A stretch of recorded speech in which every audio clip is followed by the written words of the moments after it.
Salve, time do Musicalizando. Rafa por aqui, passando para apresentar o nosso convidado de hoje, Leandro. E aí? Pô, que honra estar aqui, viu? Tá maluco? Já tava esperando o convite, viu, pra vir de verdade, cara. Acompanho, acho muito legal o enfoque de vocês, assim, nessa questão mais interna da música, né, administrativa da música. Parabéns, cara, inclusive, pelo conteúdo que você tá fazendo, de verdade. Que Muito bom, maneiro, fico cara. feliz, cara. Fico muito feliz de você ter vindo. Falei Leandro, falar o nome completo, né, que a galera gosta. Leandro Brito. Opa.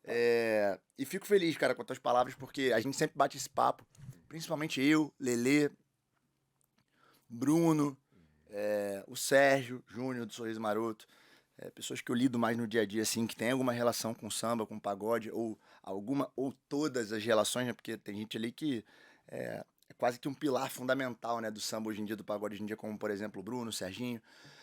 Então, através do sorriso, de tudo que eles fazem, a galera sempre fala muito bem do teu trabalho Legal. e realmente, cara, até pra quem, no meu caso, que trabalho com samba e pagode, mas trabalho com outros gêneros e tenho também esse meu lado acadêmico com musicalizando, para mim é uma satisfação muito grande ter você aqui por N motivos, mas principalmente pelo fato de você ser um cara que também constrói a tua história com base nisso aí, né? Sem polêmica e fazendo a parada do jeito que você acredita, devagarinho e sempre. Outro dia eu tava batendo um papo com o Vitor Branco, sabe? Sim, Vitinho, sim. Inclusive o podcast dele aqui foi foda, sensacional, né? muito foda. O Vitinho trabalha comigo tanto no Sorriso, na verdade no Sorriso eu trabalho com ele, porque eu entrei ele já tava há 15 anos, 18, sei lá. E ele trabalha comigo em outros negócios nossos de música e aqui, no Musicalizando também. E ele é um cara que sempre fala, cara, as paradas do Leandro são muito maneiras, ele é muito Caxias. E o nosso mercado tem uma loucura, né, cara, que as pessoas acham que tudo é na luz pro dia. E não é, cara. Pô, meu canal é prova disso, né? Meu canal tem 12 anos. Então, E aí a galera acha que aconteceu há 2 anos. E na verdade, há 2 anos eu comecei a colher o que eu plantei há 10 atrás, sabe? Há 10, 11 anos atrás. Então foi realmente mais suor do que sorte, sabe? Esse lance de sim, sorte que a gente sim. sempre fala, nunca foi sorte. E realmente, nesse meu caso, é claro que não foi, sacou? E eu acho muito maneira essa integração que a gente faz, cara, porque vocês, assim, você citou vários nomes aí, Bruno, Lele, você, o Vitor, vocês têm formações e uma atuação muito na ponta do segmento, né? Em alto nível do segmento, né? E eu tento transpor essas ideias pra galera da base, né? Que é essa galera que não tem acesso às informações que vocês aplicam no trabalho de vocês. Então eu acho que eu tô conseguindo trazer pra essa galera a visão e a forma de trabalhar que vocês fazem em alto Que nível, maneiro, mano. entendeu? Então, quanto mais gente da base tiver com pensamento de alto nível, a gente vai ter melhores resultados, né? Sem dúvida alguma, E pô. eu acho que isso é importante, cara. Por isso que o seu podcast é importantíssimo, porque mostra pra galera, ó, é assim que a gente aqui faz. Sim. Se a galera consegue aplicar lá, o resultado vai ser muito melhor do que tá tendo. No mínimo vai ser muito melhor do que tá Dali pra tendo, né? melhor. Isso que você tá falando é uma parada muito foda, porque normalmente quem vem aqui sempre pergunta, caraca, mas e aí? Quando é que vai vir o Dilcinho? Quando é que vai vir a Uhum. Anitta? Cara, a hora que quiserem, óbvio. E as portas estão abertas, inclusive vai ser uma honra tremenda tê-los. Tô batendo um papo com a Leste já há algum tempo, enfim, a gente fala com uma galera. Só que, como é um podcast voltado pra estratégia, pro business, pra gestão, pra marketing dentro da música, na verdade, é pro negócio da música. Claro que esses artistas, eles têm, porque hoje eles também são donos das próprias carreiras, eles tocam as próprias carreiras. Hoje em dia, que eu falo já de muito tempo pra cá, que realmente é uma nova forma de se ver a música, né? Você vê que hoje em dia os artistas, eles também têm que estar por dentro de tudo que acontece. Não dá pra só chegar lá no palco, cantar e acabou. Verdade. Então seriam, obviamente, muito bem-vindos, são bem-vindos e quero muito que estejam todos aqui. Só que a gente tenta sempre fazer com que o grande nome, o grande artista, não seja o artista aqui, seja também o produtor de conteúdo, seja também o estrategista de tráfego, seja também a pessoa que trabalha na gravadora, que trabalha por trás das câmeras ou no backstage, um produtor musical, um produtor de estrada, um produtor de palco. Cara, alguém que cuida de redes sociais de um artista, alguém do Spotify, de agregadores, trazer conhecimento que vai além do que a gente já vê. Porque o lado do artista, bem ou mal, você já vê muito no dia a dia, ou vê em outros podcasts quando eles vão. Eles já contam, né? Muitas coisas. Então, isso é muito maneiro.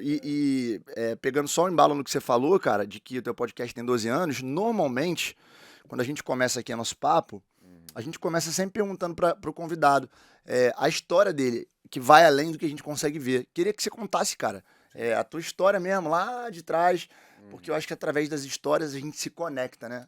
Sem dúvida. Cara, assim, é engraçado, né? Porque hoje a gente tem uma relevância no segmento, assim, sem falsa modéstia, assim, que não foi o que a gente buscou lá no começo, assim. Eu vou contar realmente como a gente começou pra você ver a despretensão que realmente foi, né? Eu tocava em grupo lá em Brasília, e nem era muito em Brasília. Quando a gente pensa em Brasília, a gente pensa muito ali, Esplanada dos Ministérios, Asa Sul e Norte, mas na verdade eu cresci no entorno de Brasília, que é como se fosse o subúrbio de Brasília, digamos Tá. assim, né? Colado em Goiás ali. Era Goiás, mas é meio que considerado em torno de Dali Brasília. do centro mesmo, quantas horas? Não, a coisa ali de uns 50, 60 minutos, assim, Aí, sabe? 50 minutos tu já tá quase Já em tá. Goiás? É, sim, porque doideira. é um quadradinho dentro de Sim. Goiás, né? Então é tudo muito perto ali. E aí, cara, eu tocava lá, só que a possibilidade de um grupo dali acontecer na época era muito pequena, assim, sabe? Porque a gente tá falando de uma época que não tinha internet como tem hoje, a gente já se sentia muito distante de Brasília, que tinha os principais bares, as casas. Imagina Qual era o nome do lugar? céu azul. Tá. Então, assim, muito difícil. Internet, uma pessoa tinha na época, assim. Isso é o quê? 12 anos atrás? Estamos falando de Isso, 2010, cara, 9? vamos colocar mais. A gente tá falando de uns 15 anos atrás, porque foi quando eu tocava ainda, né? Tá, 2006, 2007. Por aí, por aí. Então, assim, um tinha computador que conseguia imprimir de repente as partituras pra gente poder tocar, ter acesso às músicas que não chegavam lá ainda. Cara, parece uma coisa muito arcaica, mas era uma realidade Vivi isso aí. mesmo, sacou? Vivi essa época. Então, Esperar o melhor horário pra poder entrar na internet porque a internet era isso, discada. essas paradas. Mas eu não sei explicar, cara, mas dentro de mim eu tinha uma certeza que eu ia fazer uma diferença dentro do samba, cara. Você sempre foi um amante do samba. Muito, muito. Então, assim, eu tenho uma coisa dentro de mim que eu acreditava muito no meu potencial dentro da música, sacou? Eu falei, cara, alguma coisa eu vou fazer de relevante. Eu achava naquele momento que era tocando, né? Aí eu pensava, cara, de repente eu vou ter um grupo que vai ter uma relevância e tal. E aí fui seguindo Mas nesse desculpa te sonho. cortar. Isso você também, em paralelo, estudava? Ou tinha um outro trampo? Ou Sim. vivia só disso? Como é? Isso, nessa época, eu tô falando de uma época que eu tinha ali uns 14, 15 anos. Aí eu fui Tá, tocando em grupo. Quando eu fiz 18, 19, aí eu entrei na faculdade. tá. E aí eu fiz marketing. Isso aí me Beleza. ajudou pra caramba, cara. Que massa. É uma administração com ênfase em marketing. Depois fiz RH, fiz outras coisas ali, especialização. Tem essa parada também que eu vou contar daqui a pouco. Mas eu sempre tava com a música ali em paralelo, sabe? Pô, o meu sonho era viver da música, mas eu sempre tive um pé numa realidade, cara. Eu preciso ter um plano B bem preparado, porque eu não quero ficar fudido na vida, Sim, sacou? sim. E ganhava muito mal na música, enfim, eu queria ter um plano B. Aí aconteceu um detalhe importantíssimo, detalhe entre aspas, muito importante, que foi quando minha esposa ficou grávida, na época namorada, né? Eu tinha 18, ela 17 anos, aí eu pensei, caramba, agora eu vou ter que arrumar emprego e vou ter que parar com o grupo, né? Porque o grupo tomava muito tempo, né? Tomava tempo e, tipo, era aquela parada. Fazia barzinho, fazia festinha, pegava 100 Isso. pratas ali, 100, dividia pra todo mundo e... É essa parada, Tá. exatamente isso aí.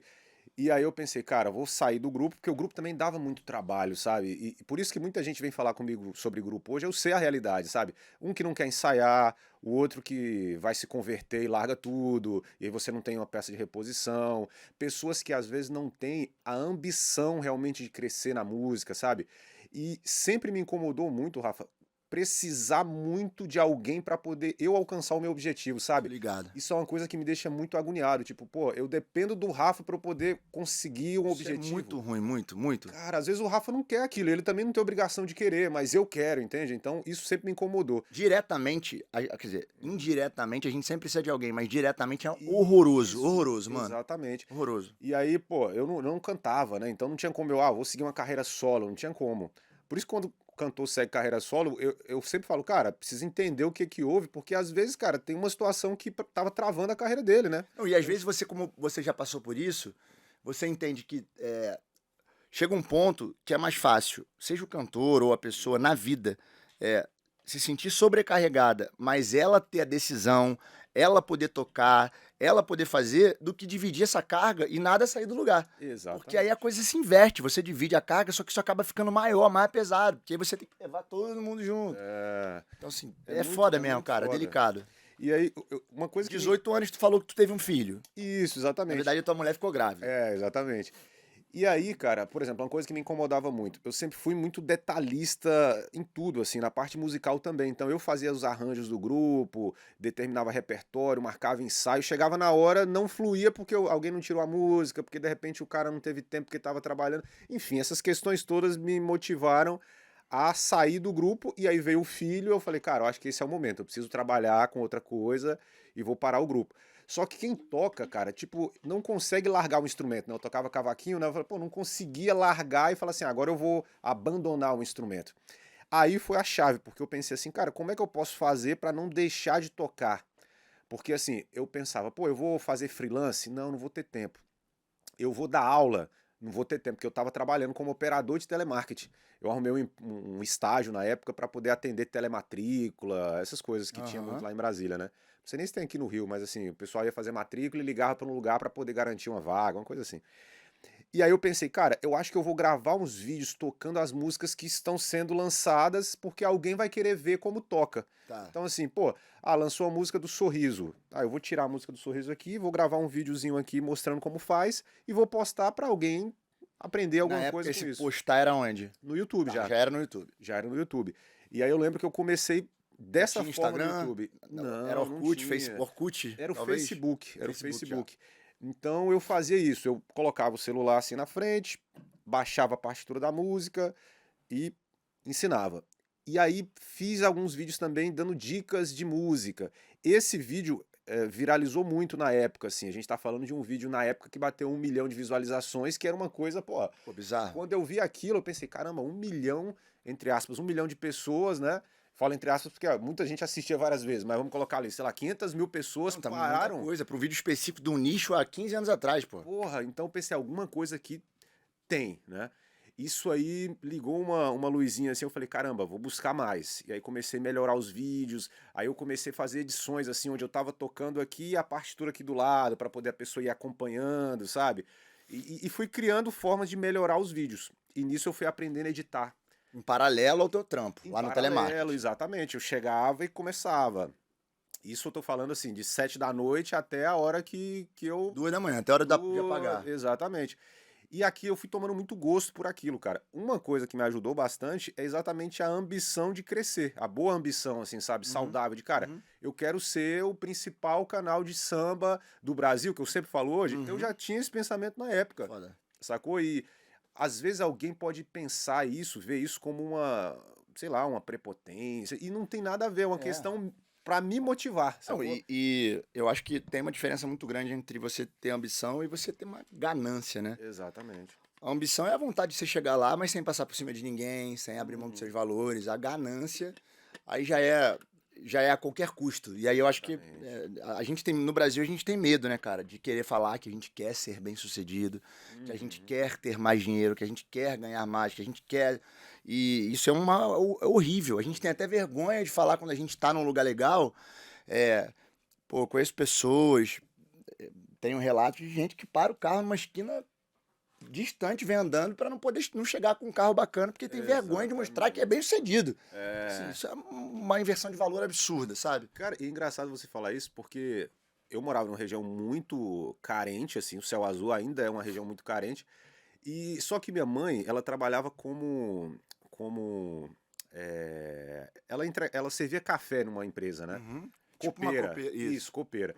E só que ela trabalhava numa empresa que pagava na época para essa função um salário Bem bacana. melhor, Aham. melhor do que a média, sacou? Era como, sei lá, ela ganhasse 50% a mais do que uma copeira em outra empresa, entendeu? Então ela dava uma condição de vida pra gente legal, assim, comparada com as outras condições da região ali, né? Da galera de outras regiões. Então eu conseguia comprar um tênisinho legal pra ir pra escola, uma roupa bacana, mas eu tinha vergonha de ir com essa roupa melhor que a galera. É. E aí eu fiquei pensando exatamente isso na época, né? Eu falei, cara, eu não tenho problema nenhum nisso, né? Eu não vou poder pisar em alguém em função disso, ou achar que eu sou melhor que alguém, mas a gente não pode ter vergonha das É conquistas isso. que a gente tem, né? Isso aí é Uhum. fato. Então, aí beleza, aí meu filho nasceu e aí eu continuei dando aula de cavaquinho e tal. Só que eu senti, cara, em determinado momento que eu tinha chegado no teto do público de cavaquinistas, entende? Não no teto, mas eu pensei assim, cara, eu acho que o universo de pessoas que eu quero atingir é muito maior do que Entendi. simplesmente quem toca cavaco. Aí eu pensei assim, cara, como é que eu vou atrair o cara do violão, por exemplo? Porque num grupo tem o cara do cavaco, mas e como é que eu vou fazer pro cara do violão me assistir? pro cara da percussão me assistir. Aí eu pensei, e se eu entrevistasse algumas pessoas do meio Legal. para poder trazer esse conteúdo e Aí daí atrair? veio essa ideia. Aí veio a ideia das entrevistas. Aí eu Que tava na num show. época a entrevista já era nesse formato videocast. Não, a gente, cara, a primeira entrevista que eu fiz foi nos bastidores do show do Arlindo, e aí eu encontrei o GG, que é cavaquinista, era cavaquinista do Arlindo, e ele me acompanhava dos vídeos de cavaco, porque nesse momento eu era um dos únicos a fazer um conteúdo para cavaquinista. Então os cavaquinistas já renomados me assistiam. Foda. Então eu comecei a ficar conhecido no meio dos cavaquinistas. E aí o GG me encontrou, eu encontrei o GG lá nos bastidores do show do Arlindo e comentei com ele. Eu falei, pô, GG, eu tô querendo fazer entrevistas, cara, com os cavaquinistas e tal. Aí ele falou assim, pô, vamos fazer, pô, eu participo. Maneiro. Eu falei, pô, vamos marcar então. Ele, não, vamos fazer agora. Eu falei, pô, mas tô só com o celular. Não, vamos fazer. E aí eu peguei o celular e aí a gente foi pro fundo do palco ali e eu fiz a primeira entrevista assim, no estilo selfie, conversando com ele, vento pra caramba, pessoas passando, e a gente fez ali um papo. E deu bom? Deu muito bom, cara. Não, isso é uma parada que eu também perguntei já sabendo que tinha dado bom, mas é pra galera que tá em casa entender. Cara, a gente sempre fala aqui, né? Eu falo aqui, eu falo na minha vida, eu falo nos cursos, tento implementar isso com os artistas que eu trabalho direto ou indiretamente. Caralho, cara, a perfeição ela é uma utopia. Exatamente. Porque é muito mais fácil você fazer com aquilo que você tem, ainda mais hoje em dia, cara, que o celular, naquela época o celular era uma porcaria, hoje em dia o celular é melhor do que câmeras que tinham naquela época. Perfeito. Então, assim, cara, faz. Faz. Imagina se você falasse, não vamos fazer aqui, vamos esperar o melhor momento, alugar um estúdio. Você ia prorrogar aquilo por mais um ano, talvez. E aí não ia nascer. Sem dúvida. Então, as pessoas esperam sempre o melhor momento para poder botar o que eu chamo de bloco na rua. E, cara, as coisas elas vão se ajeitando ao decorrer da caminhada. Sim. E isso que você falou é mais uma prova. Eu escuto isso, cara, de diversas formas, de diversas pessoas. E é sempre muito foda, porque acende um alerta em mim. E eu sempre falo, cara, peraí, deixa eu frisar isso aqui durante esse papo. Porque é muito importante, cara. As pessoas têm provas e mais provas disso e elas continuam querendo esperar o melhor momento. Isso é uma loucura. Isso. Assim, isso é uma prova de que você fez ali, deu bom e foi o pontapé. Começou Cara, ali. e você vai perceber durante a minha caminhada assim que isso foi uma marca. Foda. Quando a gente mudou também o foco para os audiovisuais, que ali foi a grande virada, assim. Quando foi a virada de chave do Leandro Brito? Eu vou chegar nisso daqui a pouco, mas eu já adianto. Foram os audiovisuais. Mas numa timeline, tá? Tu começou fazendo ali. Tinha Aula um de grupo, cavaco. começou aula de cavaco, tu viu que chegou no topo do que você podia dentro desse nicho, do nicho que eu falo do cavaco, e aí você começou a trazer cavaquinistas e pessoas de maneira geral que podiam estar ali dentro falando sobre os instrumentos, né? Mas ainda era focado muito em músicos. Exatamente. E aí você falou alguma hora assim, cara, dá pra ter mais gente do que só músicos, é isso? Exatamente, foi exatamente esse o ponto, cara. Da mesma forma que eu cheguei no teto ali dos cavaquinistas, nessa época eu também dava aula online, sabe? Enfim. Aí quando eu vi que eu cheguei no teto dos cavaquinistas, eu fui pros músicos em geral. Tá. Né? Quando eu senti que, de certa forma, eu tinha batido no teto, não que eu já tivesse atingido todos os músicos do Brasil, Sim. mas eu achei que aquele conteúdo ia me limitar. Aí eu pensei exatamente isso. Cara, como é que eu vou chegar naquele cara que não toca, mas que gosta de samba? Aí eu pensei, cara, eu acho que esse cara não toca, mas se tiver alguém tocando, ele vai querer assistir, né? Como já acontecia, né? Tinha os acústicos de rádio, né? Tinha os DVDs, a galera parava pra assistir. Eu pensei, cara, eu toco, eu tenho muita noção de edição, porque naquele momento eu já tinha ficado muito bom na edição de Você já vídeo. tinha editado tudo, né? Que você fazia até ali. Sim, editava tudo. E eu já tinha um conhecimento básico de vídeo, né? De câmera, de celular, de imagem. Falei, cara, eu vou gravar um pequeno acústico, vou colocar as pessoas dentro de uma sala, de uma sala de estúdio, vou montar uma banda com os músicos da cidade que eu conheço e vou chamar alguém para cantar. E eu vou tocar. Aí eu pensei, pô, eu acho que isso pode ser bem curioso, né? Quer dizer, aquele cara que dava aula agora tá com uma banda e tem um cantor, né? Fica uma coisa. É meio que voltando na ideia do grupo, né? A gente nunca abandona a ideia de tocar, né? De se apresentar. E aí eu falei, cara, mas quem eu vou chamar pra cantar, né? Já pensei, pô, quem vai ser esse cara? Porque eu queria que fosse alguém que já tivesse um certo público, né? E tudo mais. Nesse processo das entrevistas, eu entrevistei o Thier. Foda. E aí, o Thier... E ainda como músico. O Thier, ele tava muito conhecido como compositor, porque ele já tinha estourado Climatizar na Voz do Ferrugem, ele já tava bem renomado ali entre os compositores. E nesse percurso aí das entrevistas, eu entrevistei o Leandro Learte. Foda. E aí eu tava lá no estúdio do Leandro Learte. Mas aí, só pra galera que tá em casa entender, ainda tava naquele momento que você tava dentro do que ainda era músico. Exatamente. Tá. Meu, Então, assim, meu tanto o conteúdo Tchê é quanto o esse. Leandro estavam ali pelas habilidades como compositores, como musicistas, e não como os artistas que são. Ok. Exatamente, exatamente. E aí eu lembro que até voltando um pouquinho, quando eu gravava só em Brasília, mas eu vi que só em Brasília eu tinha uma limitação ali de convidados, né? Como até hoje a gente Uhum. precisa sair de lá, né, para Sim. poder atingir as pessoas. E aí eu decidi, arrumei uma grana lá, juntei um dinheirinho ali, fui para São Paulo fazer uma leva de gravações lá, né? E nesse percurso, as portas foram abrindo, assim, cheguei até o Leandro Learte, convidei ele topou, falou, pô, vem aqui no meu estúdio, a gente grava aqui e tal. E depois da gravação, ele falou: pô, Leandro, eu acho que o seu trabalho é muito maneiro, cara. Eu acompanho e eu queria te sugerir alguns nomes. Não, minto, ele falou assim: cara, quem você quer entrevistar que você não teve acesso ainda? Maneiro. Aí eu falei assim: pô, cara, Grupo Molejo, Fulano, Beltrano, Ciclano. E ele sempre muito bem relacionado. Ele pegou o celular e saiu me mandando os contatos. Não, só falar aqui, Fulano, Leandro vai ligar aí e tal, não sei o quê. Ou seja, ele foi fazendo essas pontes. Foda, né, cara? Tem uns Foda. caras que são muito generosos. Demais. Só que ele fez uma exigência. Ele falou assim, Leandro, ó, você grava aí com quem você quiser desses nomes que você tá falando, mas eu quero que você grave com esse cara aqui. Porque eu acho que esse cara aqui vai ser um papo foda e vai ser um conteúdo maneiro. Era o Thier. Foda. Aí ele falou assim, cara, toma esse contato aqui, fala com ele.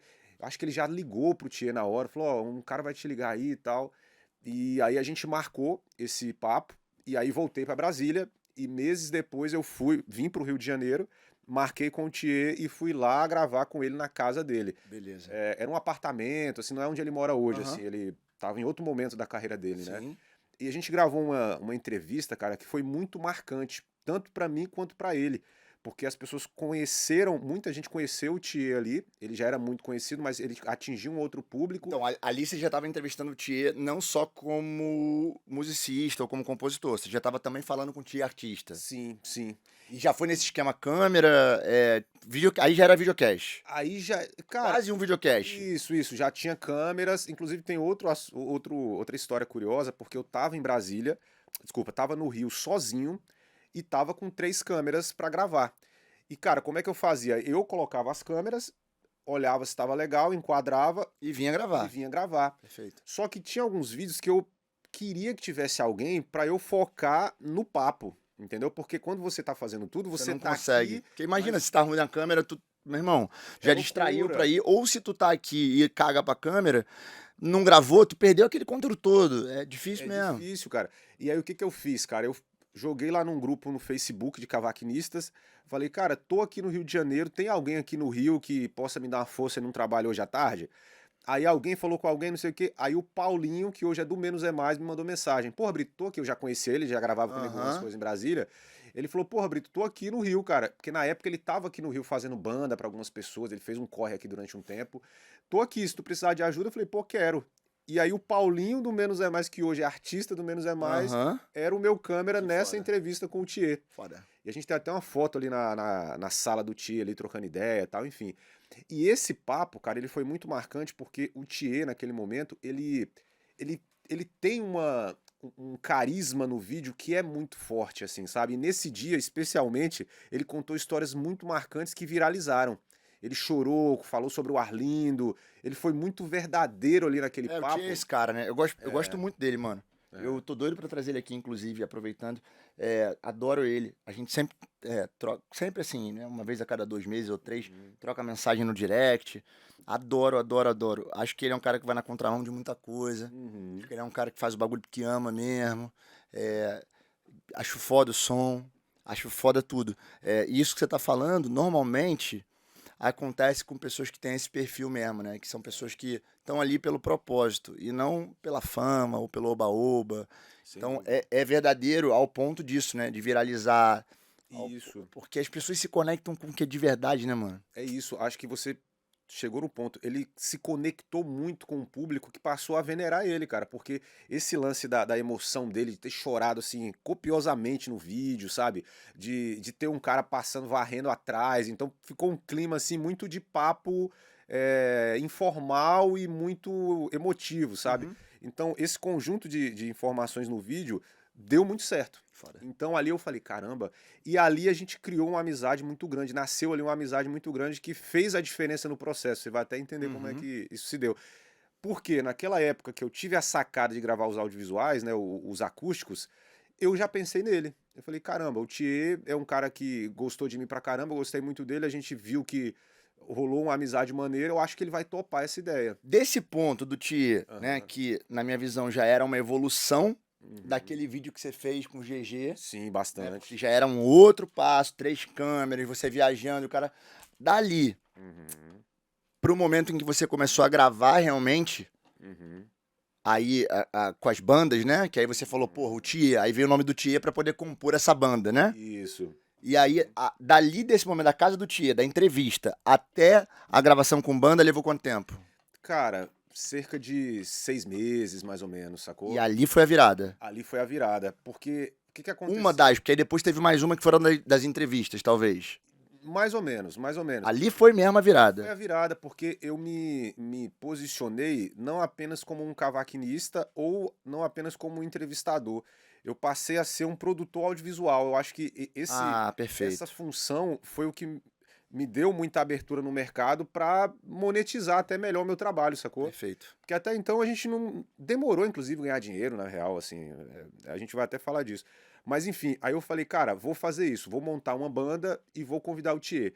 Ele topou de cara, ele falou, porra, é só me falar o dia, eu vou pra aí, a gente arrumou, acho que na época eu casei com um pagode que ele ia fazer lá, parece, tipo, marquei na mesma data pra aproveitar que ele tava lá, acho que foi isso. E aí montei uma banda, e nessa banda tinha o Paulinho, do Menos é Mais, Tá. tinha alguns integrantes que estão no grupo Fala Comigo, que é um grupo que hoje a gente agencia, e outros músicos de Brasília ali. Montei uma banda e arrumei um estúdio que na época topou uma parceria, porque eu não tinha grana pra pagar Aham. estúdio, que é o estúdio do Rei, que fica em Planaltina, uma região assim mais afastada de Brasília.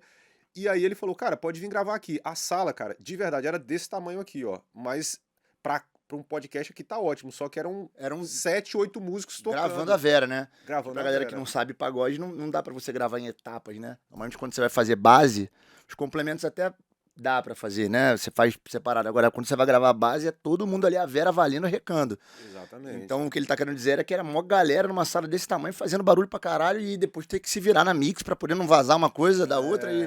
Mas aí rola muito aquele papo que você falou. O ideal era estar numa acústica melhor, era estar numa sala mais ampla e não sei o quê, mas, cara, eu sempre fui adepto, é melhor fazer como você pode do que não Sim, fazer, sacou? Se totalmente. você pega o vídeo hoje e vê esse vídeo, você vai ver que o áudio não tá tão bom, O vídeo talvez não esteja o melhor, não mas... tá bom. O vídeo, cara, foi assim, eu tinha uma câmera fixa, eu chamei um amigo meu, que hoje ele trabalha comigo na parte ali de contábil, digamos assim. Na época eu falei, cara, toma esse celular aqui, faz umas imagens aqui fechadas com o celular pra mim. Ele ficou ali fazendo umas imagens fechadas, uma Tinha uma câmera câmera aberta, fixa, entendi. uma câmera aberta e vamos que vamos. Perfeito. E, cara, o Tia sentou numa cadeira que tinha lá, os músicos ficaram do lado, eu fiquei do lado dele no cavaquinho meio que fazendo uma direção ali, e vamos nessa. Cara, o vídeo também já andou no nível que eu falei, caramba, tá vendo? Eu acho que é aqui. Porque, tipo, vamos supor, tinha uma média de. Cada vídeo tinha uma média de 100 mil visualizações, esse bateu 500 mil É, você visualizações. já viu que tá fora da curva, Aí eu, né? opa, É, alguma coisa aqui tem. E foi até curioso que o Tchê falou assim, pô, mas eu canto o quê? Eu falei, cara, faz o repertório que você quiser aí. Aí maneiro. ele colocou algumas músicas dele, que na época ele já. Que hoje são grandes sucessos, tipo Fernando de Noronha, Lugarzinho, que eram músicas que já estavam rolando aqui no Rio, mas que não tinham explodido ainda. Ele colocou lá no vídeo e algumas versões que ele fez, algumas regravações, né? E, cara, a gente fez esse vídeo, andou muito bem. Aí eu falei, caramba, aqui tem alguma coisa. Nesse percurso, eu comecei a focar nessa questão de produzir vídeos musicais, digamos assim. Não tinha nem essa nomenclatura audiovisual, Uhum. era vídeos musicais, assim. Eu me Sim. inspirei muito nos acústicos que as rádios faziam. Eu via muitos acústicos do Belo, do Péricles. Eu É, falei, pô, eu acho que eu a consigo Rádio fazer Mania fazia muito isso. acústico, a FMUD tinha alguns ao vivos legais, isso era muito comum na época. Era muito comum. E aí o que me deu um incentivo a mais foi assim, pô, essas rádios, elas sempre tiveram uma possibilidade financeira muito grande pra fazer. Só que eu tava fazendo tudo artesanalmente, cara. Tipo, era tudo do jeito que dava, né? Então isso me fascinava também, sabe? Tipo, caramba, eu tô de forma artesanal fazendo um conteúdo que tá tendo uma relevância perto do que esses vídeos dessas rádios tá alcançando, sabe? Eu Uhum. falei, caramba, legal isso, né? Pô, me Caralho. motivou. E aí fui fazendo. Aí eu pensei, cara, eu já fiz nesse estúdio pequeno, deu bom. E se eu arrumasse um estúdio melhor, para poder fazer algo um pouco mais produzido e colocasse um público assistindo. Porque pagode sem público, cara, é complicado, né? Perde um Sim, pouco perde calor, né? perde o calor, eu queria colocar um público assistindo. E naquela salinha não tinha como. Aí eu arrumei um outro estúdio, o Feedback Studio do Valerinho, que é um músico lá de Brasília, multi-instrumentista e tal. Joguei a ideia para ele, falei, Valerinho, não tenho grana para fazer, mas eu conheço o Thier e queria gravar um com ele aqui, um acústico com ele, tipo esse aqui que eu já fiz, mas eu quero fazer mais Melhor, produzido, aham. melhor. E além dele, cara, antes de ter feito esse, eu gravei com o Diney também nesse estúdio menor. Ele Craque. também gravou comigo Fracasso. e também ficou muito legal, assim. Andou também? Andou também muito bem, Maneiraço. assim, cara. Então ali eu me motivei a buscar uma evolução nesse conteúdo, porque eu acho que o segredo é esse. Você tem que começar da forma que você Isso aí. pode, mas você não pode Sentiu que estacionar. aquela brasa ali pegou? Isso. Aí vambora, vamos fazer isso aqui virar uma fogueira, né? É isso aí. Exatamente, é mudar, é evoluir, né? Buscar uma evolução. E aí eu busquei essa evolução técnica, visual ali do vídeo e fui para esse estúdio maior. E nesse estúdio maior eu convidei de novo o Thier e dessa vez convidei o Thiago Soares. Foda, golaço. E aí, cara, isso muito em função do bom relacionamento que eu sempre tive com todo mundo. É até uma dica, assim, né, cara? A dica talvez nem seja tenha bons relacionamentos, mas a dica seja tenha sempre uma postura correta para isso gerar oportunidades para você. Sim, sim. Cara, ainda mais de maneira geral, né? De Isso maneira devia ser uma geral. regra de vida, mas na música, parece que não, mas o nosso mundo, o nosso universo é um ovo, né, cara? Todo mundo se conhece, todo mundo se fala, todo mundo. Hoje um cara tá aqui, amanhã ele tá numa outra empresa, que tá num outro grupo, que tá. Então é de extrema importância mesmo. Quando a gente começou o papo, você falou, né? Pô, o Vitor, o Lele, o Bruno sempre falam muito bem do teu trampo. Isso tal. aí. Isso abre muitas portas, cara, porque eu tive uma proximidade com o Thiago também, porque a gente gravou entrevista com ele também. Naquela época das entrevistas, eu fui criando um network muito forte. Porque as pessoas foram gostando de mim, foram gostando da minha postura, foram entendendo que Aí eu como tava você fazia? ali. Você ia até a pessoa, Eu ia até a levava as pessoa. câmeras e arrecava. E recava, era uma loucura, assim, gravava em quintal, gravava no hall de hotel, gravava... Eu só não gravava nos bastidores do show por causa Barulho, do áudio, aí não era muito E legal. assim, ali realmente, de novo, foi o teu turnover ali. Foi onde você virou a chave e a coisa começou a acontecer de uma maneira maior, mais forte. Exatamente. Beleza. Porque eu comecei a furar a bolha do público de músicos, né? Uhum. Comecei a chegar em outra galera. Esse acústico do Feedback Studios com o Tia e o Thiago Soares, assim, foi muito marcante porque já veio com um ar muito mais profissional. Tinha um público ali, batendo palma, cantando junto, isso já deu um peso no áudio diferente. Tinha uma banda muito boa, aí já tinha inclusive músico do De Propósito, por exemplo, o Matheus, que hoje é artista do De Propósito, tocou cavaquinho. Foi curioso porque eu toquei cavaquinho com o Thiago Soares e ele tocou com o Thier. Ou seja, a gente meio que dividiu ali as funções. Foram duas gravações diferentes. Exatamente, duas gravações no mesmo dia. Beleza. Saiu o Thiago, saiu o Thier Entrou o Thiagão e vambora. e vambora. E nisso, cara, eu cuidei de toda a produção de vídeo musical, dividi, claro, com alguns músicos lá e toquei. Então, assim, foi loucura. Aham. Mas deu certo, sabe? É isso aqui que a gente já falou, é melhor fazer. Porque não tinha quando- também você não tinha pretensão de que aquilo fosse algo gigante. Você só queria fazer melhor do que você já tinha feito, né? Exatamente, cara, exatamente.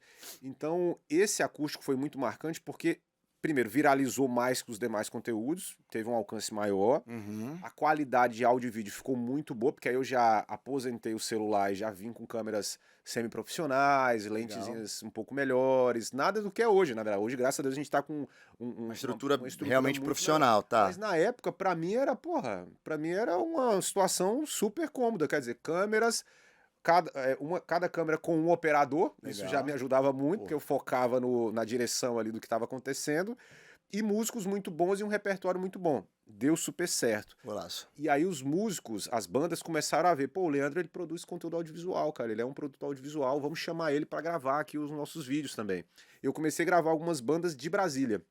Eu gravei uma banda chamada Primeiro Beijo, aí gravei eu não gosto de falar DVD, porque quando a gente fala DVD a gente imagina Parece aquela uma coisa estrutura, gigantesca. Aham. mas foi um pagode que eles faziam numa casa bem arrumada lá em Brasília, que tinha uma cenografia natural muito legal, e me chamaram pra gravar. Eu gravei, passou de 1 milhão de visualizações. Aí eu falei, opa, Mas hospedou no teu canal? também no meu canal. Tudo que você gravava ia pro teu canal porque a galera já tinha como referência. Exatamente. Tá. E aí eu gravei, joguei no meu canal e até então eu editando tudo. Então, a cada passo eu estava melhorando como editor e criando uma visão de produção, de entrega de vídeo, que eu acho que foi o diferencial, porque eu tive uma linguagem que agradou o público, sabe? Porque eu, como músico, eu entendi o seguinte, cara, eu vou editar de modo que o músico goste do que ele tá vendo, e não apenas a pessoa que quer ver o cantor, entende que é diferente? Uhum. Então eu sempre procurava mostrar tudo que estava acontecendo musicalmente e tudo que estava acontecendo com o público, e trazia isso pro vídeo. É uma coisa um pouco subjetiva, mas eu tentava trazer mais emoção do que simplesmente registrar aquilo que estava acontecendo, sacou? Sim.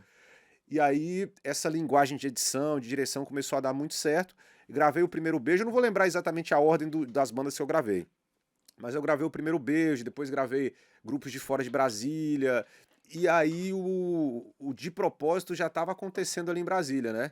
E eu sempre acompanhava muito eles ali, né? Era um grupo que sempre teve uma repercussão muito positiva ali em Brasília.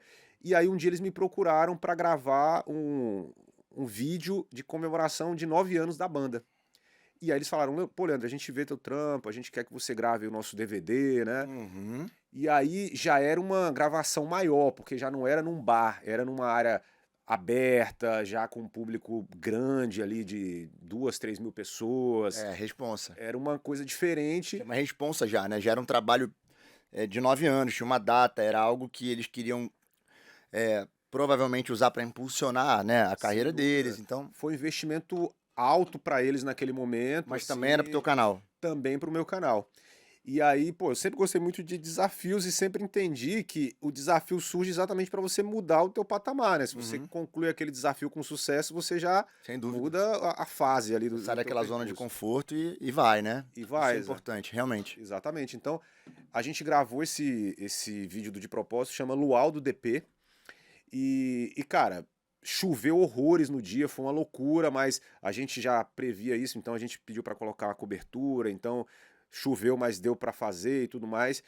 E quando eu vi aquele vídeo, comecei a editar, eu senti, caramba, Vai andar. esse vídeo é diferente. Inclusive, nesse trabalho já tinha sido gravado o pupurri que explodiu no churrasquinho do Menos é Mais, que é aquele pupurri de ligando os fatos e É tudo porque mais. lá, naquele churrasquinho do Menos é Mais que explodiu, tinha Menos é Mais, tinha De Propósito, tinha E tinha o Vou Zoar. Vou Zoar. Então, na Exatamente. verdade, isso que você tá falando foi antes do churrasquinho, mas já tinha uma pílulazinha do que tava por vir no churrasquinho. É, cara, eu assim, eu sempre falo que a gente estava plantando a semente de caramba. Eu não que não houvesse audiovisuais antes, assim, não que isso não era feito antes, mas da forma que a gente fazia artesanalmente, eu acho que foi algo que acendeu uma luz em muita gente. Caramba, dá pra fazer sem grana essa Sim, parada, pô. sim. Dá pra fazer sem grana, dá pra fazer bem feito sem grana. Eu acho que essa virada de chave foi importante Foda. pra galera ali de Brasília ver, caramba, o Leandro faz um bagulho ali, cara, que sem grana dá visualização. Enfim, aí eu gravei do De Propósito. O Kaique tirou muita onda no vídeo, ele sempre foi muito bom nas performances ali, ele interpretou muito bem as músicas. Isso pro vídeo foi muito foda, porque ele é um cara muito carismático no Uhum. vídeo, a banda tocou muito, os arranjos, enfim. E ficou um vídeo muito maneiro, cara, assim, muito bom. Botei coisas que eu não usava, tipo drone, botei um Foda. dronezinho, já contratei mais câmeras, então tinha umas 7 câmeras. Então já entendi que aquilo era uma oportunidade de pegar uma banda muito boa de Brasília e mostrar pro Brasil de uma forma mais profissional. Porque ao mesmo tempo que eu tava vendendo a banda como produto, né? Eu também tava Tava vendendo vendendo o o seu meu trabalho. trabalho. É. Exatamente. Eu sempre faço pensando nisso, né? E aí, cara, ficou um resultado muito maneiro, muito bom, assim. Já deu uma repercussão, não lembro o número de visualizações, mas milhões de visualizações, né? E nisso, eu tô tentando, assim, fazer Aham, é uma linha do tempo uma em linha meia do... hora. É. Isso, é. E aí, gravei vários depois, não sei o quê. Aí, um dia, uma pessoa me mandou uma mensagem, aí me colocou em contato com outra, aí essa outra pessoa me mandou uma mensagem e falou assim, pô, Leandro, tem um grupo aqui em Brasília e a gente quer conversar com você, quer marcar uma reunião e tal, e te apresentar uma ideia nossa. Aí eu falei, cara, vamos marcar, tal, não tinha sala pra reunião, vamos marcar num shopping aí. Marquei num shopping lá perto da minha casa, e aí cheguei nesse shopping, aí E só um adendo. Aí, nesse momento, você já estava trabalhando somente com música ou você ainda estava trabalhando com alguma outra coisa? eu tava trabalhando com outras coisas Tá, também. beleza. Porque não dava uma grana assim que me desse uma segurança Ainda. de largar tudo. Tudo isso que eu tô contando, em paralelo eu tava fazendo faculdade, pós-graduação, trabalhando num banco lá de Brasília, que é a Polpex, que é um banco que trabalha com militares ali, com público Legal. militar, enfim. Na minha cabeça era, cara, eu tô fazendo esses vídeos de samba que eu curto pra caramba, mas se isso aqui não me levar a lugar Eu já tenho nenhum, esse caminho aqui, eu vou tá. ser um executivo aqui desse banco, porque eu tava estudando pra isso, sacou? Tá. Mas chegou um momento que eu vi que não dependia só de mim, dependia muito da relação que eu tinha com o patrão, pra poder ter oportunidade de ser promovido. Isso também, lembra aquele papo de não Uhum. gosto de depender de outras Sim. pessoas? Então eu falei, cara, acho que essa caminhada na empresa privada vai depender de muitas coisas que estão fora do meu controle. Sim. Então eu gosto de estar onde eu tenho o controle das coisas, né? Uhum. E aí falei, cara, aqui é o meu caminho. E aí fui nessa reunião. E nessa reunião tava o Jorge, o Góes, o. E se eu não tô enganado, o Ramon também, que são integrantes do Menos é Mais. Hum. E aí eles falaram, cara, a gente tem um grupo aqui em Brasília, tem 8 meses o grupo, sei lá, mais ou menos isso, e a gente toca em tal lugar. E a gente viu o que você fez lá com De Propósito, o vídeo ficou muito maneiro, os que você faz com outros artistas também. A gente quer gravar um trabalho e a gente queria que você gravasse, a gente queria muito que você acreditasse. Até é curioso falar isso, né? Porque a gente queria muito que você acreditasse no projeto, tal, que é muito legal. A gente achou um cantor lá no Gama, um gordinho que, pô, ele é muito carismático, ele é muito bom, tal, vai ser legal. Eu falei, cara, já tô dentro, vamos nessa. Independentemente do que eles falassem, eu ia fazer porque eu curtia muito fazer o que eu fazia, né? De Aham. gravar os grupos. E aí a gente fez a primeira gravação deles, Que já era menos é mais. já era o Menos é Já era Mais. condução, já era a formação que tá rolando. Não, não. O Paulinho, que gravava comigo esses acústicos, né, iniciais que eu contei, ele era da banda do Menos é Mais. E aí ele meio que fez um meio campo ali, e nesse primeiro vídeo ele era da banda ainda. Então o Tá. grupo mesmo. É... Não, mas tava todo mundo no vídeo ali. Independente de ser artista ou não, Isso. tava todo mundo ali. Exatamente, Tá. estava todo mundo O ali. Duzão já tava no vocal. Isso, Já era aquele DNA ali. isso, Tá. já era.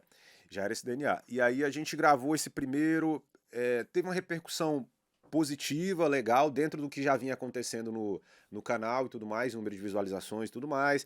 E ali começou um trabalho, né? Começou um trabalho que repercutiu muito positivamente, sacou? Claro que a grande explosão nacional do Menos é Mais foi o churrasquinho, mas a gente Uhum. foi plantando ali sementes ali no canal e eles sempre foram muito inteligentes e muito antenados no que estava acontecendo. Então eles entenderam que eles precisavam ter uma aparição inicial para o público conhecer eles, e ali eles conseguiram construir uma base de seguidores, uma base de inscritos, né? Na verdade, seguidores no Instagram, e posteriormente, com certeza, eles já tinham a intenção de fazer algo para o canal deles. Entendi. Porque até então. Então, na verdade, eles começaram usando o teu canal, Isso. usando no bom sentido, né? Sim. A parceria com o teu canal. E eles foram fomentando, fomentando, fomentando, até que eles falaram, bem, agora a gente já tem um público, bora migrar e criar o nosso, e aí começar uma história no nosso canal, e aí veio o churrasquinho. Perfeito, exatamente. Então a gente lançou o primeiro, que foi esse Tô Fazendo Amor, que era o nome do projeto, que era uma festa que eles faziam lá. Aí a gente transformou isso em vídeo, aí lançamos esse, lançamos o do Brasólia, lançamos o do Boteco. Isso, acho que foram os 3 primeiros. Aí eles gravaram um quarto, que foi numa praia, num projeto A Praia lá de Brasília, que eu acho que você até Conheço o né? lugar. E aí eles gravaram esse projeto, não sei se está no ar ainda lá no canal deles, mas eles pegaram alguns vídeos também que eu tinha lançado no canal e postaram no canal deles ali Uhum. para inaugurar o canal, porque eles não tinham nenhum canal na época. Sim. E aí, posteriormente, eles gravaram o Churrasquinho, que ali foi o. E aí andou pra caralho o Brasil todo, que é aquilo que a gente já sabe, ou que quem aí não sabe ainda, Uhum. né? Porque aqui, diferente do canal do Leandro, que é só voltado pro samba e pro pagode, a gente tem público de todos os gêneros. Se você quiser dar uma olhada, entra lá, tanto no canal do Leandro, quanto no canal do Menos é Mais, pra entender o que ele tá falando, que é o churrasquinho. Que ali, como o Leandro tá contando, foi, na verdade, uma continuação de algo que já estava sendo criado, que era esse material mais informal, Isso. que era o entendimento do Leandro, que também é o meu, e que, para mim, na música, tudo começa pela música. Se você tem uma boa canção, se você tem bons músicos, um bom cantor, e aí é óbvio que isso é subjetivo, né? O ser bom ou não, mas se você tem esse núcleo ali mais ajustado, o resto é resto, cara. O resto você vai ajustando e vai funcionando. Então é muito mais provável que você tenha esse núcleo, né? Esses pilares que eu tô falando, né? Uma boa música, uma boa gravação de áudio, né? Dentro do possível e não ter uma mega estrutura e isso andar, do que o contrário, do que você ter uma estrutura de milhões, aqueles audiovisual, DVD cinematográfico, mas você não ter boas canções, boas gravações, porque aí, cara, como a gente vive de música, as pessoas às vezes esquecem disso. A música é o protagonista da parada. Sem dúvida, sem dúvida. Os vídeos que A eu protagonista. faço, os vídeos que eu faço até hoje, cara, eu sempre penso o seguinte: como eu vou reter aquela pessoa que está assistindo, prender a atenção dela com o que está acontecendo. E eu tenho certeza que o que prende a atenção dela não é a qualidade da imagem, não é a qualidade do cenário, mas sim o contexto que está acontecendo ali, a Certeza. emoção que Música, aquela música, energia, a energia. temperatura da parada, é muito importante isso. Ó, um exemplo, eu gravei um trabalho que é uma roda de samba com o Thier e o Fala Comigo. Por isso que eu falo que o Thier foi importante mais, porque ele sempre está presente nas viradas assim, Massa. do meu canal, sabe? As viradas de chave do meu canal. A gente gravou um projeto que está indo para 16 milhões de visualizações, a gente vai lançar o volume 2 agora. Nesse volume 1, que passou de 16 milhões de views, tem uma cena que viralizou no TikTok, assim, não vou saber os números exatos, mas para lá de 50 milhões de visualizações no TikTok, Instagram, que é um momento que uma menina se emociona quando o Thier puxa uma música. Que massa. E aí ela se emocionou e meio que fez uns trejeitos ali de chorar, de se arrepiar. Aí eu captei esse momento na edição, por isso que eu gosto de editar os trabalhos assim mais pontuais. Porque é um olhar que talvez um editor super profissional Vai passar batido. ia passar batido. Por quê? Porque a imagem ela tá meio tremida, o câmera tava meio que posicionando a imagem. Eu falei, cara, não interessa a, música, a imagem tá tremida. A emoção vai se sobrepor a isso tudo, óbvio. Não, e foi um golaço, porque milhões de pessoas viram esse trecho e procuraram ver, pô, de onde é que saiu esse vídeo? Vamos lá ver. Uhum. Foram lá ver e o vídeo explodiu. Uma boa isca, né? Exatamente. Então, os meus audiovisuais, eles não são focados em ter uma perfeição de áudio, de vídeo. Óbvio, tem que ter uma qualidade razoável de áudio e vídeo, mas o que eu quero é colocar emoção para o público e com essa emoção prender as pessoas Muito bom. no vídeo, porque o tempo de retenção do vídeo, agora falando de forma técnica mesmo no YouTube, o tempo de retenção do vídeo é um dos pilares para o seu vídeo viralizar. Sim, Então, é um dos principais indicativos, né? Para que é um indicador muito forte para que o algoritmo continue oferecendo para novas pessoas o teu conteúdo, né? exatamente, exatamente. Então, esse é um ponto importante. Então, a gente, nesse meio tempo também, a gente falou de propósito do Menos é Mais, porque foram grupos marcantes que saíram da minha cidade. Mas assim, Mas já saiu de lá o Camisa 10, saiu de Isso. lá o Thier, como você falou. o Quinteto SA de Floripa, que é um grupo também que que tá tendo uma Uma relevância bacana. E vários outros, porque vários outros grupos, e cada grupo desse tem uma história muito Sim, legal, assim, claro. sabe? Porque é muito bacana você entender que o teu trabalho ali, ele teve teve somou, uma importância, né? somou, Mas né? não era só isso, não foi só isso, Não óbvio. foi só isso, assim, né? Seria muita pretensão, né? Claro. Mas assim, que ajudou, ajudou, né? Isso me deixa muito feliz, assim, cara. O Camisa 10 a gente gravou o primeiro DVD deles, né? Volto a dizer, eu não gosto muito de falar DVD, né? Porque o que a gente faz não é DVD, nem audiovisual, sabe? Eu gosto de falar que a gente... Uma session, né, talvez, né? Isso, eu acho, assim, a minha cabeça... Um registro de um momento ali, de um pagode bacana, Isso, de um exatamente. samba bacana. É isso. E eu sempre procuro ver dessa forma. E aí a gente gravou o primeiro trabalho deles lá em Goiânia, e depois o grupo cresceu Esse bastante. trabalho que rola é de lá do teu canal? Não, o primeiro deles que viralizou muito, porque isso mostra até um caminho normal, né? Você precisa começar e criar uma pequena base isso ali, aí. porque para você viralizar sem ter feito nada no seu primeiro muito passo difícil. é muito difícil. Então você precisa ter um grupo inicial de pessoas Isso aí. para poder amplificar aquele teu trabalho, né? Isso aconteceu com o Menos é Mais, isso aconteceu com o De Propósito, isso aconteceu com o Camisa 10, Boa. com o Quinteto, com vários grupos, né? Então a gente sempre fez, digamos assim, esse primeiro passo, né? A gente sempre deu esse primeiro passo com os grupos e depois eles foram Para os seus entendendo a canais, e aí, mecânica. entendi. E o Camisa 10, você fez um trabalho antes deles saírem ou eles fizeram uma sequência igual o Menos é Mais? Não, o Camisa 10 foi apenas o primeiro. Beleza. A gente gravou esse primeiro. Antes a gente tinha feito uma entrevista com eles, porque eu tinha um quadro dentro das entrevistas de novos talentos. Legal. E aí eles me levaram lá pra Goiânia, a gente gravou uma entrevista lá com eles, e a gente ganhou uma proximidade. Depois eles viram que eu tava produzindo audiovisuais, aí me procuraram pra gravar esse primeiro, sabe? Legal. E o Quinteto também me procurou, a gente lançou os 2 primeiros trabalhos deles e andou muito assim, cara, milhões e milhões. Então, a gente fez parte, cara, de um momento que os audiovisuais foram ganhando muita força e os grupos foram entendendo que o poder dessa virada de chave tá na mão deles. Não Sem tá na dúvida. mão de uma gravadora ou de uma grande produtora audiovisual, né? Sem dúvida. Então, É o que eu sempre falo, né, cara? O poder da música tá na mão de quem faz a música. exatamente. Nós fazemos as músicas, nós fazemos as regras. Isso é uma coisa muito clara pra mim. Às vezes, a gente se diminui quando eu falo a gente, o mercado, né?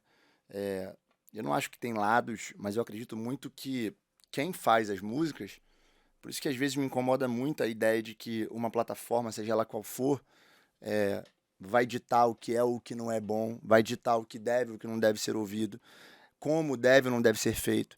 Eu acho que é o contrário, eu acho que isso deve ser feito e se é que deve partir de algum lugar, né? Porque eu acho que isso é uma construção a 4 mãos, o sucesso é uma construção a 4 mãos, mas eu acho que se tiver que ser imposto ou desenhado por um dos lados, que seja pelo lado de quem faz a música, e não pelo lado de quem distribui ou pelo lado de quem hospeda.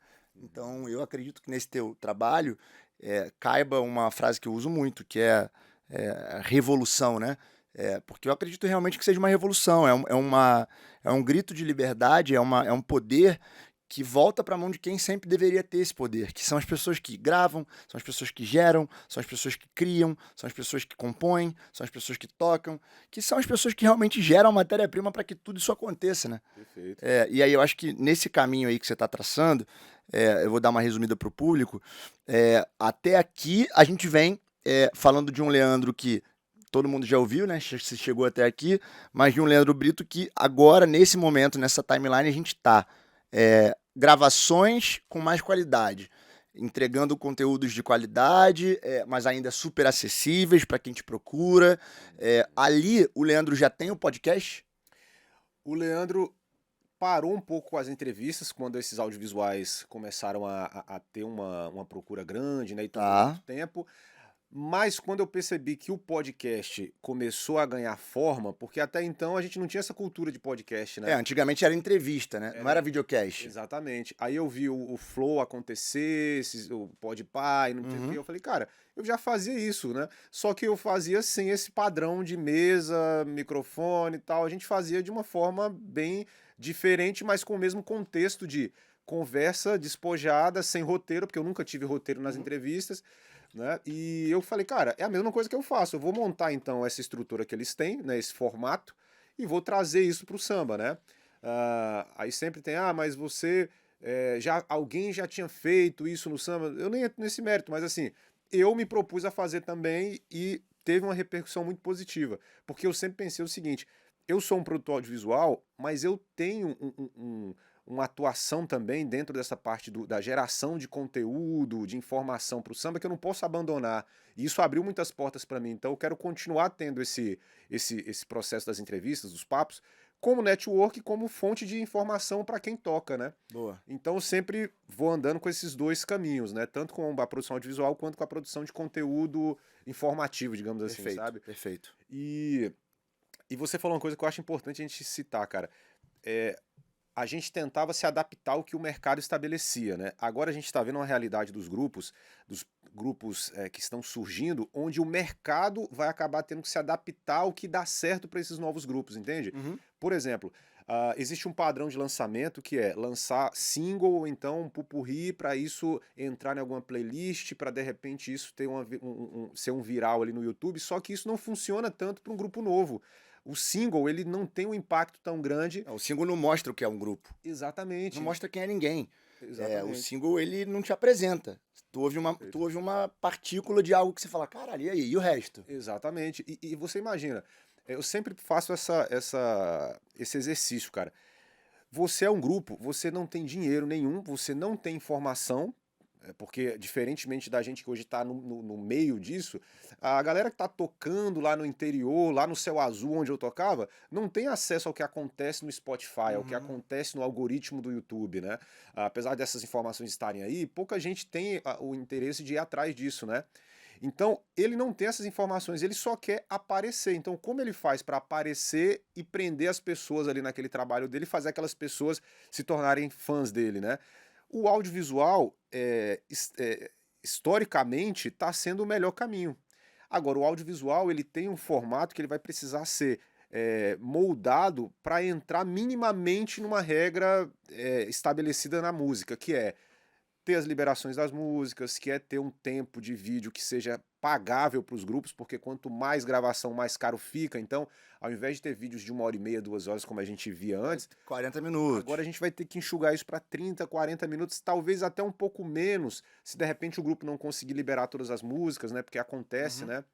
Isso, então, mas eu acho que nesse momento a gente não pode abandonar o audiovisual e achar que o grupo que vai começar vai aparecer com um single como, por exemplo, funciona com alguém que já tem estrada, porque é diferente, ele já tem uma base de fãs. O single ele funciona muito pra quem já tem uma caminhada, mas pra quem tá começando não, pô. E eu acho que o mercado ele tá A recorrência pra quem tá começando ela é muito importante, mas é uma recorrência a partir do momento que você já tem uma base, né? Exatamente. Se você só tiver single, não funciona. Você tem que ter uma base e depois sim, single. Que aí eu acho que você consegue ter os dois mundos. É complexo, né? Não dá pra você, não tem uma regra única, mas isso que você tá falando aí, eu sou totalmente de acordo. Eu acho que os artistas que estão começando, eles devem ser apresentados. E você não conhece ninguém através de uma parte, né, de uma música. Até porque quando você conhece, você quer entender, e aí, o que mais esse cara tem? E aí você não consegue, porque o cara não tem nada. E você perde uma audiência que já perdeu, já investiu um tempo da vida para estar ali, ou já foi impactada, ou já chegou até ali, e você não tem mais nada para oferecer. Exatamente. E muitas vezes o grupo que está começando, ele não tem uma condição de fazer uma produção desse single de alto nível, né? Ele não tem condição de ir num grande produtor, de ir num grande estúdio, de ter um material de qualidade na mão. Geralmente é uma gravação muito simples. Muitas vezes a música é até composta por alguém do grupo, então, enfim, a não ser que seja um puta hit, ele vai depender de uma estrutura de lançamento e de produção que talvez o grupo nem tenha, Verdade. né? Então o audiovisual, ele acredito que ele vai continuar sendo a grande arma Sem para dúvida. esses grupos que estão tentando chegar. Agora, a gente vai ter que moldar o audiovisual a uma realidade comercial da música, sabe? Porque antes a gente fazia de uma forma totalmente...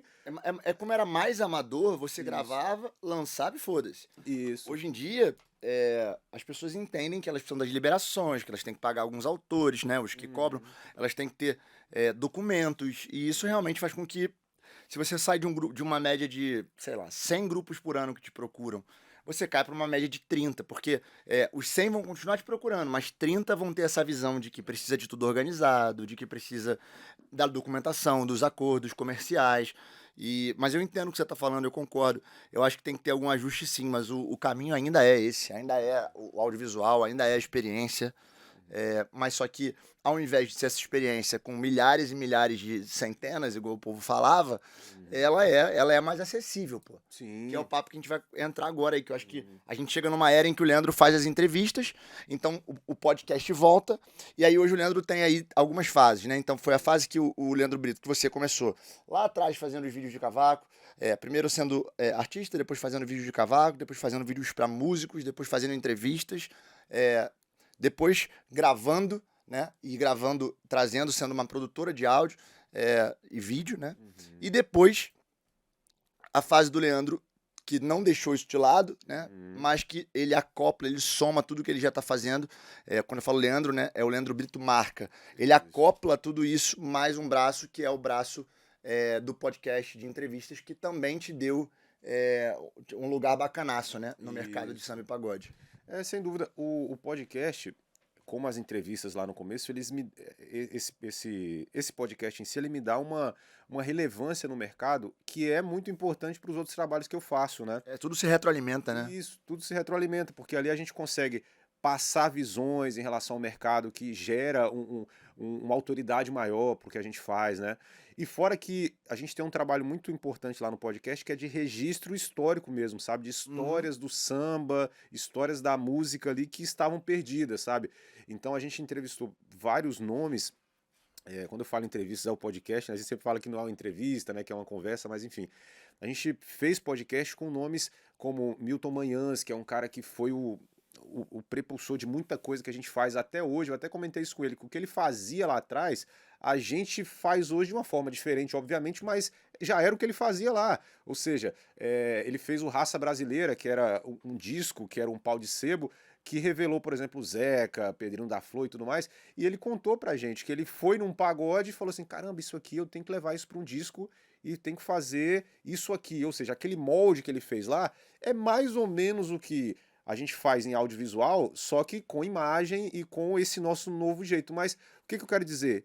Tudo já era feito antes, Sim. só que de uma outra forma, né? Nada é novo, cara. Tudo é reciclado. Exatamente, exatamente. Então, assim, você ouvir esses caras e entender que eles eram gênios Sim. daquele momento, você começa a ter sacadas que você transpõe para a realidade atual. Então, isso para mim também é muito maneiro. Então, a gente fez isso, gravou com ele, a gente gravou com o Jorge Aragão, com o Zeca, com vários nomes que contaram histórias que a gente nunca tinha ouvido e que agora estão documentadas lá. Então, eu acho muito importante o podcast nesse sentido. E é um momento de educar, digamos assim, o público a gostar de podcast, né? Que era algo que o público do samba não tinha tanto costume de consumir, né? E a gente está vendo que está se criando um público ali fiel para o podcast. O podcast hoje eu não consigo parar de fazer, porque o público pede para eu fazer, sabe? Tipo, se eu fico uma semana sem fazer, por exemplo, a galera, pô, e aí, quem vai vir e tal? Porque o público já está acostumado com aquilo, né, cara? Maneiro. Então, assim, hoje é um trabalho que me dá muito trabalho, mas eu gosto muito de fazer, mas eu nunca vou abandonar a produção audiovisual, porque é o meu tesão realmente, cara, de fazer um trabalho acontecer, ajudar a fazer um trabalho acontecer. E é isso, né? Foi o que você falou. Eu acho que a produção audiovisual, as entrevistas no podcast, os bate-papos do podcast, você como produtora de audiovisual, isso tudo se retroalimenta, né? Sim. Muito. Então, são coisas que estão diretamente ligadas umas às outras e se ajudam, se complementam. Então, acho que isso é um golaço. Não, então, eu ia acrescentar, porque durante esse processo de produzir, de lançar os audiovisuais, a gente foi meio que desenvolvendo uma forma de divulgar, cara, que eu acho que isso foi muito importante, divulgar ali no Instagram, Facebook, a gente foi entendendo uma linguagem ali, que isso também fez diferença, sabe? Porque não era só esse resultado que a gente tinha nos audiovisuais, não era em função apenas do orgânico do YouTube. A gente fazia um trabalho de divulgação ali no Instagram também, E ainda no faz. Facebook, ainda Então, faz. quando o cara lança com você hoje, ele lança sabendo que tem todo um aparato ao redor. Isso, a gente desenvolveu toda uma mecânica de lançamento que ajuda muito no impulsionamento do trabalho no YouTube, né? E dentro disso a gente foi entendendo a mecânica também da questão do tráfego pago, dessa questão toda que hoje... Usar alguns cortes, pílulas, você quase que faz o marketing de lançamento do cara ali, né? Exatamente, exatamente. Então, tudo isso a gente foi entendendo, né, durante esse processo. Cara. Foda. Cara, hoje, hoje o canal o canal Leandro Brito, ele é o maior canal de samba e pagode do Brasil, falando de visualização. Quantas são no total? Cara, então, a gente hoje tá indo pra 500 milhões de visualizações. Pô, isso é quase, é meio bilhão, pô. É muita coisa, cara, assim. Tem mais de 1 bilhão de impressões, né? Que tem essa diferença do que é visto ali no YouTube, mas visualização em si a gente tá chegando a 500 milhões. Isso no canal do Leandro Brito, é bom falar isso também, a gente tem hoje 3 canais, né? A gente tem o canal do Leandro Brito, o Brito Podcast Cortes e o Brito Podcast. Okay. Então a gente tá com 3 canais. Eu cheguei a tentar fazer o podcast dentro do canal do Leandro Brito, mas eu vi que poderia ter uma confusão muito grande de conteúdo ali. O algoritmo do YouTube sempre vai mudando, né? Sim. Na época que eu defini fazer dessa forma, era melhor fazer o Brito Podcast e o Corte separados. Hoje a gente até conversou rapidamente sobre isso, né? Anteontem, né? Hoje já é diferente, hoje a gente pode fazer num canal só que tá tranquilo, o alcance não vai ser prejudicado. E esses outros 2 também estão andando super bem. Cara, assim, tá andando super bem dentro da realidade de um podcast nichado, né? Claro, claro. É bom sempre falar isso, que às vezes a galera vê de fora e pensa, pô, todo podcast é o Flow, todo podcast é o Podpah, e a gente sabe que não é isso, né? Até porque o Flow, o Podpah são os podcasts mais mainstream que tem. Exatamente. Eles são como se fosse traçando aí um paralelo com o que acontece na televisão, é como se fosse o Domingão do Faustão, né? É como se fosse o Caldeirão do Hulk, é como se fosse uma novela, um Big Brother. É o podcast mais popular, com assuntos populares e mais aberto que tem. Quando você vai nichando, é como se você estivesse vendo um programa específico sobre culinária no GNT. Então, assim, não é a audiência que você vai ter num BBB. Então, é diferente. Mas é uma audiência mais qualificada, Qualificada. né? Isso é E importante talvez também. você também não busque um exagero de plays. Você busca qualidade, você busca que aquilo ali chegue numa comunidade. Aqui no Musicalizando, por exemplo, está chegando em 30 mil inscritos. Só que assim, quando eu posto algo aqui relacionado ao nosso mercado, é muito engraçado. Às vezes eu pego um voo para poder trabalhar com o artista que eu trabalho, ou para poder ir num shopping, num cinema. A pessoa me para e fala: Caraca, Rafa, eu vi aquele vídeo, aquele corte sobre tráfego pago. Que maneiro saber que agora você pode ter tráfego para inscritos no YouTube. Então, assim, você sabe que quando você divulga algo ali, chega na comunidade que você precisa que chegue. Exatamente. Sem Isso dúvida. é ótimo. Eu vejo dessa forma também, cara. O podcast eu acho que ainda vai. Acho não, tenho certeza, vai crescer muito, porque ainda tem muito pagodeiro, assim, que Claro. não tem o costume de consumir, não chegou nele ainda o conteúdo, então acho que tem um campo ainda grande de crescimento.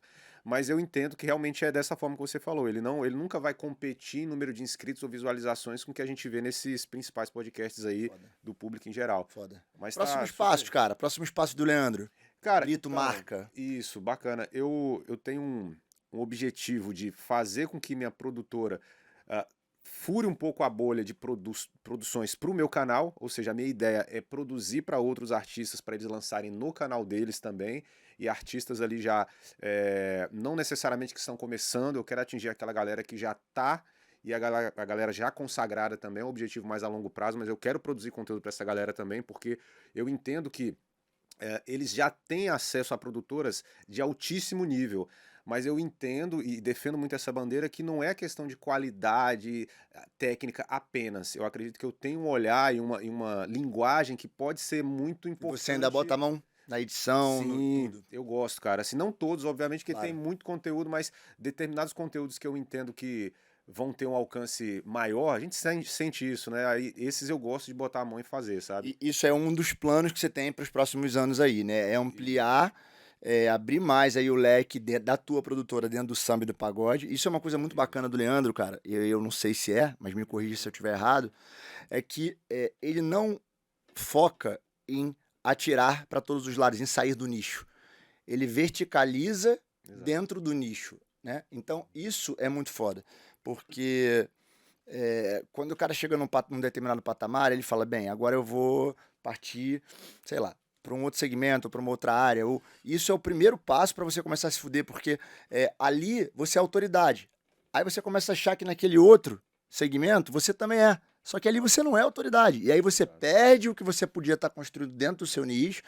Então isso é uma parada que eu admiro muito no Leandro, que ele está sempre buscando novas habilidades e armas e possibilidades, mas dentro do samba e do pagode.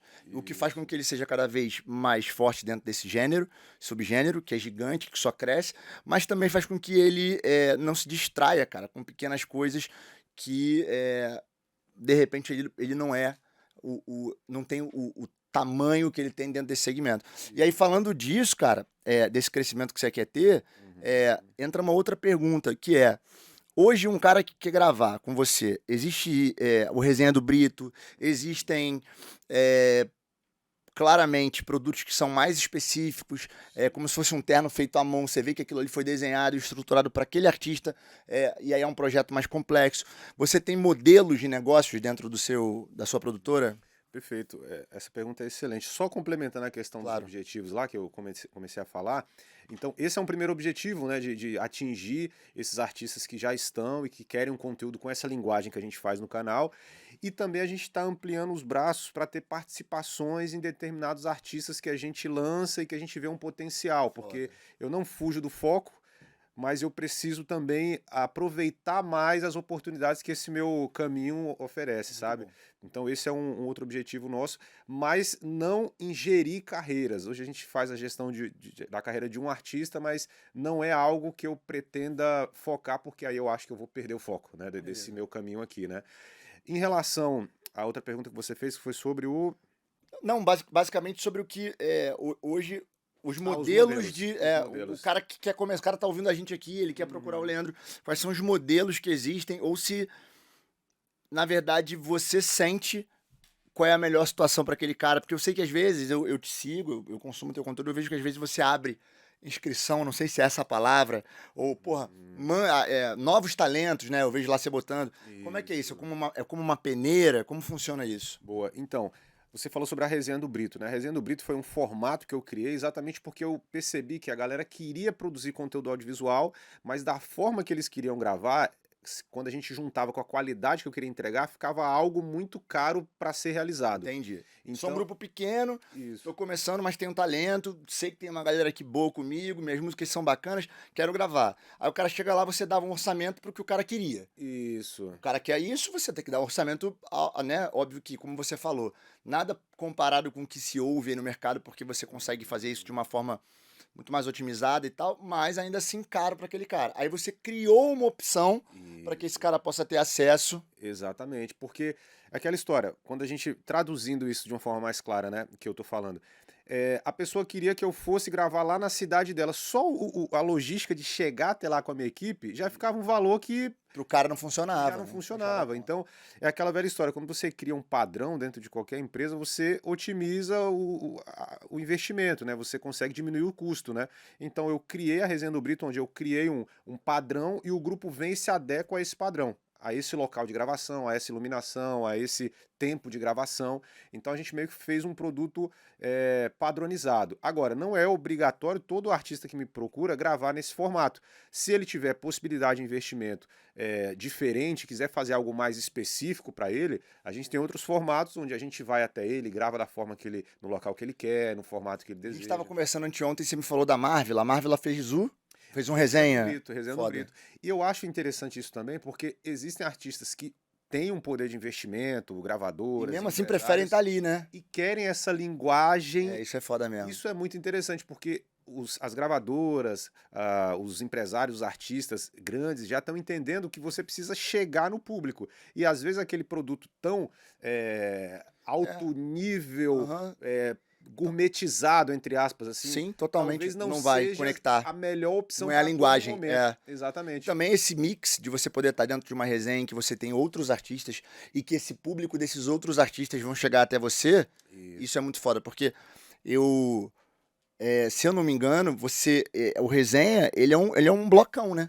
Em que as pessoas, óbvio que tem a hora de cada artista, né? Ali o bloco, meia hora de um, meia hora de outro, né? Mas se o cara quiser dar play e ouvir na sequência, ele consegue, né? Isso, a gente posta vídeos diferentes Sim. e forma playlists dentro do YouTube. Perfeito. Né? Então o cara que tá chegando ali para poder consumir, por exemplo, vou dar um exemplo. O Delcio Luiz, por exemplo. Chegou no Delcio e de repente ele dá de cara na playlist com a Marvel, ótimo. Tu pegou um público que veio do Delcio e vice-versa, né? Exatamente. E os grupos menores, que não são conhecidos ainda, que estão na resenha também, acabam sendo ouvidos, né? Porque essa galera da Marvel, do Delcio vem pra eles e pum. E consome ali, né? Então, a gente tenta fazer esse caminho ali para que todo mundo seja visto de alguma maneira, né? E o resenha foi um golaço, assim, modéstia à parte, que a gente fez lá na produtora, porque foi exatamente resultado desse exercício que eu fiz. Cara, como eu posso fazer para uma produção audiovisual de qualidade ser acessível para aquele cara que quer aparecer? Porque não basta aparecer, né? A gente falou que é melhor fazer como pode do que não fazer, só que hoje tem o Leandro Brito enquanto produtor audiovisual, então não posso entregar um conteúdo no nível de qualidade muito abaixo do que eu já venho entregando, né? Então existe esse nível do Leandro Brito, produtor audiovisual, e a possibilidade de pagamento dos grupos. Então eu preciso achar um meio termo. Eu acho que o resenha funcionou bem, né? Supriu bem. Isso aí, né? Exatamente. Foda, muito bom, cara. Mano, que papo foda. A gente tá aqui já há 1 hora e pouca e dava pra ficar aqui mais umas 3 horas trocando ideia. Acho que a gente vai marcar o Resenha do Brito 2 aqui. Literalmente a resenha do Brito, né? 2, pô, porque aí a gente pode ficar aqui mais 2 horas falando da segunda parte, que na minha visão é tão importante quanto. É que a gente também entende depois de um tempo que quando a coisa começa a ficar muito longa, as pessoas que estão em casa também não têm muita paciência. Mas vamos voltar aqui para falar de outros temas. Ainda tem muitas dúvidas e muitas questões que eu acho que são de suma importância para quem está em casa, como, por exemplo, hoje, né, é uma coisa que eu acho que quem tá mas se a gente for entrar nisso, a gente vai ficar mais não sei quantas horas aqui falando. hoje quem tá em casa aí pode se beneficiar dessa informação que eu vou dar agora. Você que grava com o Leandro, por exemplo, além de você estar dentro de todo esse território, que é um território em que outras marcas grandes, outros artistas grandes já estão de olho, você tem a possibilidade de pagar um valor maior e aquele conteúdo ser seu, ou pagar um valor menor e aquele conteúdo ser dele. Então existem dentro desses 3 modelos que ele acabou de falar aqui, né, tem um modelo em que o cara chega e fala, ó, eu quero gravar com você, só que eu tenho pouca grana. Beleza, então ele vai e vamos fazer dentro de um Resenha do Brito? Eu quero gravar com você, eu quero um projeto exclusivo. Então beleza, eu quero gravar com você, só que eu quero só te contratar como produtora, porque eu quero tudo no meu canal, eu quero... Aí tem eu quero gravar com você, tenho pouca grana, só que quero um exclusivo. E aí, de repente, ele consegue ajustar a grana para não perder o negócio e não deixar de fazer com a qualidade que ele faz, mas ao mesmo tempo o fonograma é dele. Então, assim, existem outras pequenas coisas dentro desse papo que são muito ricas, mas que se a gente começar a entrar agora, aí não paramos. Então vou deixar isso para uma resenha do Brito parte 2, até porque a gente está falando aqui de fazer algumas coisas juntos, fora, né, desse ambiente podcast, como negócio mesmo. E aí talvez a gente já possa até falar disso num próximo momento, porque tem a ver com esse papo aqui que eu acabei de falar. Então, cara, queria muito te agradecer a tua presença. Porra, para mim tem sido muito maneiro poder contar com pessoas que tem um profissionalismo e de visão aqui no podcast. Aprendo muito. Assim como você sabe disso. Você sabe que no dia a dia, quando você acaba trocando ideia com alguém lá, você sai com a cabeça assim, né, mano? De tanta informação bacana e... Verdade. Então, também como eu me considero, né, cara, um funcionário da música mesmo, um operário, um cara que trabalha em prol da música. Então, me agrada muito a ideia de ver pessoas como você no nosso mercado, que estão ali no dia a dia batalhando e que querem realmente fazer o nosso mercado ser mais profissional, mais bacana. Então, muito obrigado, mano. Muito obrigado pelo papo. É isso, cara. Obrigado pelo convite. Eu tentei resumir da melhor forma, assim, né, Claro. as informações do meu trabalho, do canal. Eu queria agradecer também você, cara, e todo mundo que trabalha com você, porque quando eu comecei a ter acesso a vocês, quando eu digo vocês, você, Lelê, Bruno, essa galera que tá no alto nível da música já há bastante tempo, eu comecei a aprender muito e entendi que muita coisa que eu fazia já estava muito certo, mas tem muita coisa que eu não fazia que poderia agregar muito ao meu trabalho. Então, a visão de vocês é muito importante, cara. Então, fico muito feliz de ter esse contato, esse acesso a vocês, assim. Fico à disposição também. A gente tem alguns projetos aí que a gente está construindo juntos, né, cara? Eu tô bem feliz com isso também, empolgado pra caramba. Esses últimos dias, a mil pensando nisso, acho que tem muita possibilidade boa também. Tô muito, muito empolgado, cara. Cara, e esse podcast aqui eu falei no início e não é papo de papo clichê, não. Realmente eu queria vir aqui. Eu acho que é muito bacana bater esse papo com a galera que não é exclusivamente do samba, né? Sim. Aprendo muito assistindo e tentei passar alguma coisa aqui pra também agregar de alguma maneira. Então, brigadaço pelo convite. E quando precisar, meu irmão, é só chamar. Eu venho com o maior prazer. Vamos falar também sobre, porra, o que ele acha dos próximos grupos, quais são os grupos que ele quer, da parte mais artística, porque é a parte que a gente mais gosta, mas é que a gente menos consegue hoje em dia dar conta. É verdade. Vamos nessa, cara. Obrigado, viu, mano? Tamo junto. Tamo juntasso. Tamo junto, Agradeço, irmão. Valeu. cara. Ó, espero que você tenha gostado. Dá aí o teu likezinho, indica pra alguém, comenta e a gente se vê toda quarta-feira aqui às 19 horas no Musicalizando Academy. E corre lá pra ver o podcast a gente vai deixar aqui na descrição do vídeo os links do Brito, de tudo que ele faz, de todos do corte, do Brito Podcast e do canal do Leandro Brito. Tá? Demorou. Vamos nessa, rapaziada. Até. Valeu. Faz isso.